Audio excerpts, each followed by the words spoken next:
Karena ada 200 juta tenaga kerja asing asal Tiongkok yang akan masuk ke negara kita. Ya, 200 juta orang. Jadi sebenarnya Jokowi itu siapa bagi orang Cina? Dengan merancang Jabodetabek menjadi megapolitan dengan bantuan 5 pengembang besar, Agung Sedayu, Agung Podomoro, Summarecon, Lipo Group, dan Sinarmas. Mereka membangun apartemen Rusunami dan Rusunawa.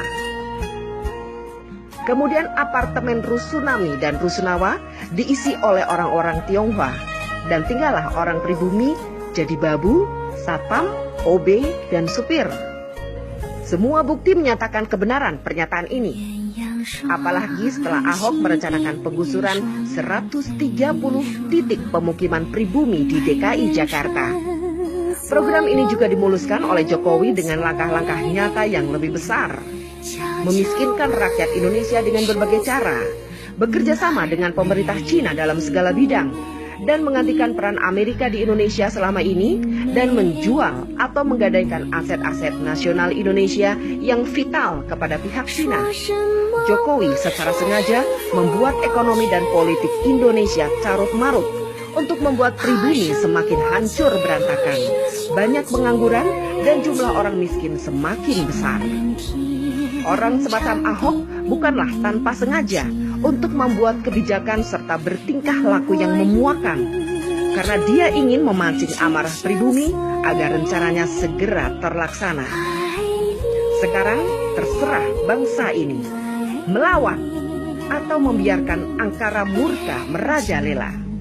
Minjing melaporkan dari Beijing.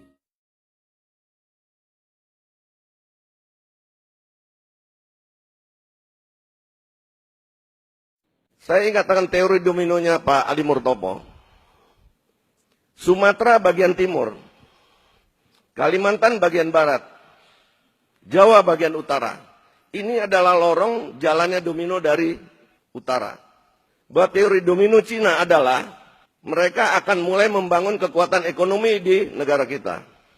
Kedua, memasukkan senjata secara ilegal. Ketiga, memasukkan orang. Sehingga logistik, amunisi mereka sudah siap. Orang datang di sana mau kirim 100 juta gampang aja. Kirim sejuta mati dia isi orang terus. Yang penting senjatanya udah ada, logistiknya semua ada di sini. Dan sekarang kenyataannya, kalau kita dari Medan sampai ke Lampung, di pesisir timur, itu semua adalah bangun-bangunan, perumahan, tempat tinggal, maaf, non-pri, mayoritas. Jawa bagian utara, mulai dari Merak, kita jalan, BSD, kita jalan lagi kemana-mana. Semua mereka sekarang diberikan izin untuk bikin pulau. Jualan apartemen tidak pernah kosong, selalu habis. Siapa yang isi?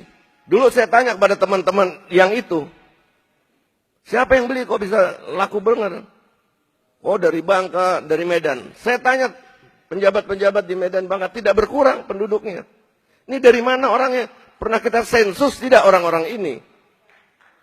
Jadi saya curiga bahwa di pemerintah kita pernah kemasukan mereka-mereka ini yang menyiapkan satu gerakan mengembalikan komunisme, karena kita ingat tahun 65 itu bukan komunis Rusia. Kita putus hubungan dengan RRC karena mulai dari situ hubungan Bapak Subandrio pada waktu itu. Jadi ada aparat-aparat kita yang pengambil kebijaksanaan di pemerintah, bahkan legislatif kita sudah kemasukan dan sudah mereka bisa memutuskan dan mengambil kebijaksanaan. Ini yang harus kita bersihkan. Dan sekarang lagi anehnya ada yang mengatakan penjabat kita, oh biarkan saja mereka pakai kaos itu yang lambang-lambang komunis atau PKI. Itu mode lagi ngetren sekarang. Ini harus dipertanyakan. Ngerti nggak soal keamanan negara gitu? Kita selalu bicara bahaya laten. Dan saya masih mengalami zaman komunis itu. Tahun 65 saya juga ikut membasmi mereka. Bahwa PKI ini memang OTB, organisasi tanpa bentuk selalu. Dan mungkin di dalam anggota saya ada, di dalam FPI yang mungkin ada, yang pakai baju-baju kiai sekarang yang mengadu domba dan segala macam jadi dukun juga banyak. Apabila pemerintah melalui aparatnya tidak bisa menegakkan hukum di negara ini, maka kita bersama-sama akan menegakkan hukum kepada mereka-mereka yang Pancasilais. Terima kasih.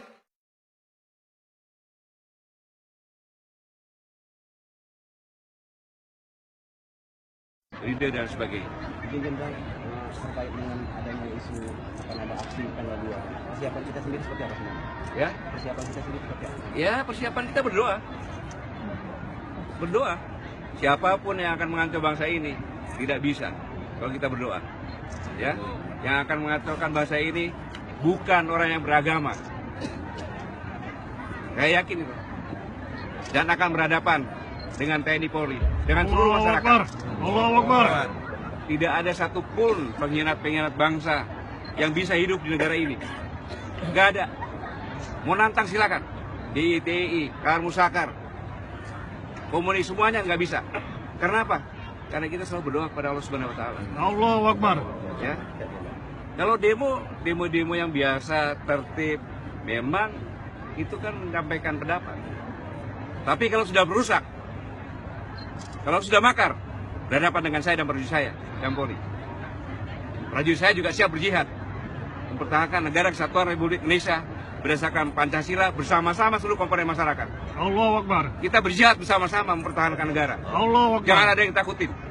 Ya, Allah Subhanahu Wa Taala bersama-sama kita. Allahu Terima kasih. Akbar.